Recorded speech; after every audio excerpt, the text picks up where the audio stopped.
Good morning 9th class students. It's a learning video. हम लोग chapter 2 complete कर चुके हैं। ठीक है, जो भी एग्जाम्पल बचा है सबके सब कंप्लीट करिए आज की डेट में। जल्दी आपके इस चैप्टर का टेस्ट होगा। ऑब्वियसली आई थिंक संडे के आसपास आपका इस चैप्टर का टेस्ट होगा। आज हम कुछ एक्स्ट्रा क्वेश्चंस करा रहे हैं। आज भी एक्स्ट्रा करेंगे, अगली वीडियो में भी हम लोग 9th के इस चैप्टर 2 के एक्स्ट्रा क्वेश्चन करेंगे। ठीक है, जब तक हम एक्स्ट्रा क्वेश्चंस करते हैं आप इनका भी रिवीजन करिए और आप फिर एनसीईआरटी के भी क्वेश्चंस जो जो अच्छे अच्छे हैं उनको दोबारा करिए। कोई प्रॉब्लम आए वीडियो फिर से देखिए। अब तो आपके पास फैसिलिटी है किसी चीज को बार बार देखने की। थोड़ा सा मन बनाइए, थोड़ा सा इंटरेस्ट बनाइए और टाइम को मैनेज करिए और पूरी वीडियो देखिए। ठीक, चलिए आज हम कुछ एक्स्ट्रा क्वेश्चंस करने जा रहे हैं। आप इनको ध्यान से देखेंगे तो समझ में आएंगे। देखिए, सबसे पहले मैं इस क्वेश्चन को पढ़ रहा हूं, मैंने सबके आंसर भी लिखे हुए हैं। फिर मैं इन्हीं क्वेश्चन के बिहाफ पर आपको एक शीट भी भेजूंगा, आप इतना उसको भी करिएगा। ठीक है, चलिए क्वेश्चन लिखा है find the remainder when this polynomial is divided by 2x - 1। ये कहीं नहीं कहा कि किसके इक्वल है, ये कहीं नहीं कहा कि कोई फैक्टर है, ये कहीं नहीं कहा कि एग्जैक्टली डिविजिबल है, बस खाली क्या कहा कि रिमाइंडर निकालो। ठीक, तो पहले मैं इस पॉलिनोमियल को लिख रहा हूं, इसका सॉल्यूशन होगा। इस पॉलिनोमियल का नाम मैंने लिख लिया fx। अब ये पॉलिनोमियल मैं आपके सामने नोट कर रहा हूं। 4x³ माइनस का 12x² प्लस के 14x माइनस के 3 और किससे डिवाइड करना है 2x - 1। इसको जीरो के इक्वल रखो। बच्चे पूछते थे जीरो के इक्वल क्यों रखते हैं? जीरोस निकालने के लिए। जब तक जीरोस निकाल के इसके अंदर पुट नहीं करेंगे तो रिमाइंडर क्या आएगा? ठीक है, इसी का नाम है रिमाइंडर थ्योरम। तो इस जीरोस को जीरो के इक्वल रखेंगे तभी x की वैल्यू आएगी। अब जहां जहां x लिखा होगा मैं 1/2 पुट कर दूंगा, बस जो सॉल्यूशन आएगा वो मेरा क्या होगा? रिमाइंडर। देखिए, तो जहां जहां x है वहां पुट कर दिया मैंने 1/2। चलिए 4 1/2 पावर 3 1/2 पावर 2 14 into 1/2 माइनस 3। चलिए 1/2 को 3 बार मल्टीप्लाई करो 1/8, 1/2 का स्क्वायर करो 1/4 7 माइनस 3। बताओ ये कट के 1/2 बच गया, 4 3 क्या बच गया और 7 में से 3 गया 4 बच गया। 1/2 माइनस के 3 प्लस के 4 1 बच गया। दोनों का एलसीएम ले लिया 1 प्लस 2 × 2 आंसर आ गया 3/2। चेक करो क्या आंसर लिखा हुआ है 3/2। इसका नाम रिमाइंडर है। अगर आप इसको सिंपल डिवाइड भी करेंगे ना, सिंपल डिवाइड, तो भी इसको इससे डिवाइड करके रिमाइंडर 3/2 ही बचेगा। वो सिंपल डिवाइड है और इसका नाम रिमाइंडर थ्योरम है। क्वेश्चन में कहीं नहीं लिखा हुआ कि कौन से मेथड से करो। आपकी मर्जी है सिंपल डिवाइड कर सकते हो और आपकी मर्जी है इस तरह से कर सकते हो। ये देखो, ठीक है, क्या किया, जो जिससे डिवाइड करना था उसे जीरो के इक्वल रखकर पहले x की वैल्यू निकाल ली। उस x के आंसर को धीरे धीरे वैल्यू पुट कर दी x की जगह, देखो पूरे पॉलिनोमियल में, और सॉल्व करके बढ़िया कैलकुलेशन समझ के अच्छे से करके ये जो आ गया इसी का नाम रिमाइंडर है। ठीक है, अब जरा इस क्वेश्चन में और इस क्वेश्चन में डिफरेंस देखो। देखो अब बताओ, इसने कहा यहाँ पर p की वैल्यू निकालो। क्या क्या करना है, इस पॉलिनोमियल को इससे डिवाइड, लिखा है इस डिविजिबल बाय। डिविजिबल बाय का क्या मतलब हुआ कि ये इससे डिवाइड पूरा पूरा हो रहा है। अब जरा सोच कर देखिए, जब कोई पॉलिनोमियल किसी से पूरा पूरा डिवाइड होगा तो उसका रिमाइंडर क्या बचेगा? जीरो।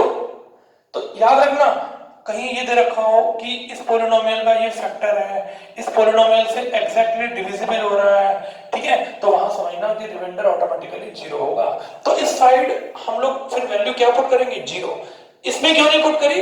इसमें कहीं ये नहीं कहा डिविजिबल है, इसमें मैं डिवाइड करो, बस डिवाइड करके रिमाइंडर निकालो, तो रिमाइंडर आ गया 3/2। यहां इसने क्या कहा कि ये इससे एग्जैक्टली डिविजिबल है। तो जब डिविजिबल है तो इसका मतलब ये हुआ कि डिविजिबल है तो डिविजिबल है, रिमाइंडर जीरो आएगा। ठीक है, तो अब इसको बीच में लिखते हैं और x + 2 से डिवाइड करते हैं, तो हम लोग रिमाइंडर थ्योरम से करेंगे।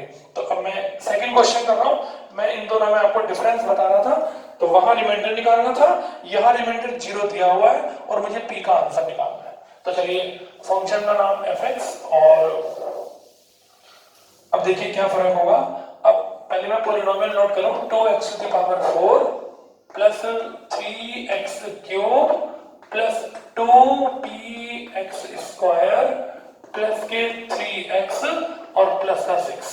ये देखो, बताइए किससे डिविजिबल है? x प्लस 2 से। तो x प्लस 2 को 0 के इक्वल रखो, x की वैल्यू क्या हो गई? -2। देयरफॉर अब जब मैं x की जगह -2 पुट करूंगा, सो रिमाइंडर x की जगह जब मैं ये -2 पुट करूंगा, पिछले क्वेश्चन में मैंने रिमाइंडर निकाल कर दिखाया था, इस क्वेश्चन में मुझे रिमाइंडर पता है। क्या पता है? 0। क्यों?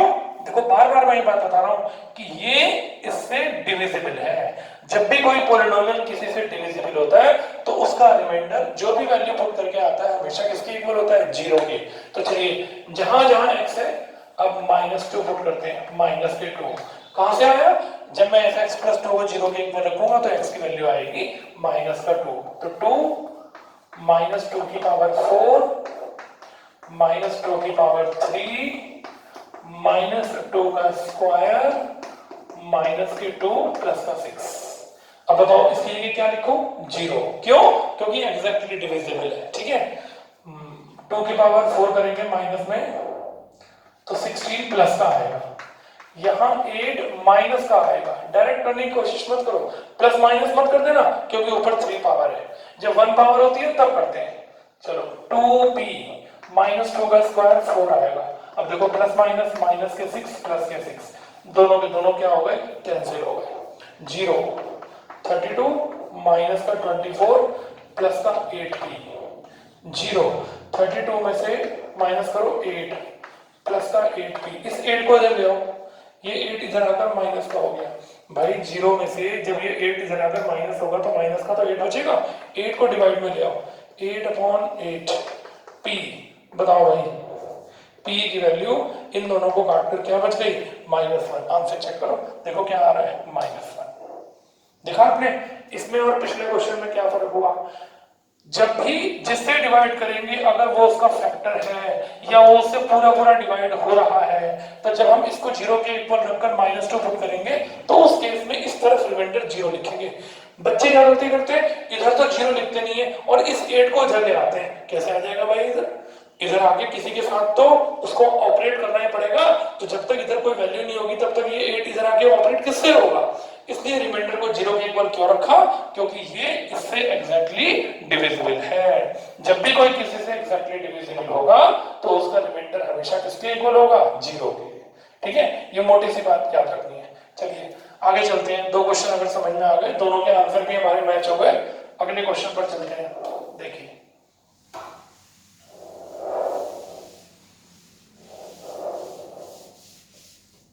देखिए नेक्स्ट क्वेश्चन क्या है। अब ये 2 करने के बाद जरा इन दोनों का इससे डिफरेंस देखो क्या है। ये पॉलिनोमियल और ये पॉलिनोमियल, कितने पॉलिनोमियल हो गए? 2 आर डिवाइडेड बाय x-3। इसको भी x-3 से डिवाइड किया और इस पॉलिनोमियल को भी x-3 से डिवाइड किया। ये देखिए दोनों को x-3 से डिवाइड किया। ठीक है, कह रहा है कि जब इसको इससे डिवाइड करेंगे तो जो रिमाइंडर आएगा और जब इसको इससे डिवाइड करेंगे तो जो रिमाइंडर आएगा वो दोनों केस में क्या होगा? सेम होगा दोनों केस में। तो अभी इसने ये तो नहीं कहा कि कोई डिविजिबल है, कोई कह रहा रिमाइंडर आएगा। तो क्या करें? जैसे हमने इस क्वेश्चन में रिमाइंडर निकाला था ऐसे इन दोनों को पॉलिनोमियल में रिमाइंडर निकालते हैं। तो पहले फंक्शन का नाम लिखते हैं fx। चलिए फंक्शन क्या है? px³ और प्लस का 4x स्क्वायर और प्लस का 3x माइनस के 4। इसको x-3 से डिवाइड करना है। तो चलिए x-3 को 0 के इक्वल रखिए और x की वैल्यू 3 आ गई। अब जहां जहां x है वहां वहां 3 पुट कर दीजिए। चलिए ध्यान से 3 पुट करिए। 3 ये 3 स्क्वायर 3 × 3 -4 p 27 3 का स्क्वायर 9 4 या 36 प्लस 9 -4 ये हो गया 27p और 9 में से 4 गए 5 और ये हो गया 41। ठीक, इसका नंबर 1 डाल दीजिए। ये हमने पहला रिमाइंडर निकाल दिया। पहले वाले वाले पॉलिनोमियल को x माइनस 3 से डिवाइड किया, देखो x माइनस 3 से, तो ये पहला रिमाइंडर आ गया। अब दूसरे पॉलिनोमियल को भी किससे डिवाइड करें, क्योंकि इसने कहा this polynomial are divided by, दोनों के दोनों किससे डिवाइड होने हैं, x माइनस 3 से। अब दूसरे पॉलिनोमियल का नंबर है, चलो भाई दूसरा पॉलिनोमियल कौन सा है, इसका नाम कुछ ले लेते हैं, क्या ले लेते हैं इसका नाम, जैसे उसे fx लिया, इसे gx ले लेते हैं, gx। चलो क्या नाम है, x क्यूब माइनस के 4x प्लस के p। किससे डिवाइड करना है इसको भी, x माइनस 3 से। x की वैल्यू क्या आ गई 3, तो जहां जहां x है वहां वहां 3 पुट करो। ये देखो 3 का क्यूब 4 इंटू 3 प्लस का p, ये देखो जहां जहां आपको x दिखाई दे रहा था वहां मैंने x की वैल्यू 3 पुट कर दी। 3 का क्यूब कितना 27 माइनस के 12 प्लस का p। बताओ भाई 7 में से 2 गए 5, 2 में से बन गया 1 प्लस p। बताओ कौन सी इक्वेशन हो गई, सेकंड। बताइए कितनी बार रिमाइंडर निकाल दिया आपने, 2 बार। एक रिमाइंडर ये रहा, एक रिमाइंडर ये रहा। क्या लिखा है, then remainder in each case is same. Each case, चाहे इस पॉलिनोमियल का रिमाइंडर निकाला हो चाहे इसका रिमाइंडर निकाला हो, दोनों का रिमाइंडर क्या होगा, सेम। तो क्या लिखूं, अकॉर्डिंग टू क्वेश्चन, इक्वेशन 1 और इक्वेशन 2 को आपस में इक्वल रख देंगे। बताइए इक्वेशन 1 का रिमाइंडर क्या आया था, 27p प्लस 41, ये और 15 प्लस p, दोनों को देखो इक्वल रख दिया। ये देखो ये फर्स्ट केस का रिमाइंडर है, ये सेकंड केस का रिमाइंडर है। दोनों पॉलिनोमियल को x माइनस 3 से डिवाइड किया, यानी कि x की वैल्यू 3 पुट करके 2 बार रिमाइंडर आ गया। अब क्या करते हैं, p वाले एक तरफ ले लेते हैं और बिना p वाले एक तरफ। तो 27p माइनस p और 15 माइनस 41, तो ये बच गया 26p, और इधर क्या बच गया, प्लस माइनस माइनस आएगा, ये बच गया 6 और 3 में से बन गया 2। बताओ भाई p की वैल्यू क्या हो गई, माइनस 26 अपॉन 26। बताओ भाई p का आंसर क्या आ गया, -1। ये देखो p का आंसर आ रहा है -1, बिल्कुल सही आंसर आया p का -1। ये देखिए, बताइए आएगा समझ में आई कि नहीं आई बात। दो अलग अलग पॉलिनोमियल को x माइनस 3 से डिवाइड किया, तो 2 बार रिमाइंडर निकाला, जैसे क्वेश्चन नंबर 1 में निकाला था 2 बार। और क्वेश्चन कह रहा है कि दोनों के दोनों रिमाइंडर आपस में कैसे हैं, सेम है। तो सेम है तो इसका मतलब दोनों को आपस में इक्वल रख दिया, ठीक है। लेफ्ट हैंड साइड में लाइक टर्म्स ले आए, राइट हैंड साइड में ये वाले टर्म्स कांस्टेंट टर्म ले आए और सॉल्व करके p का आंसर।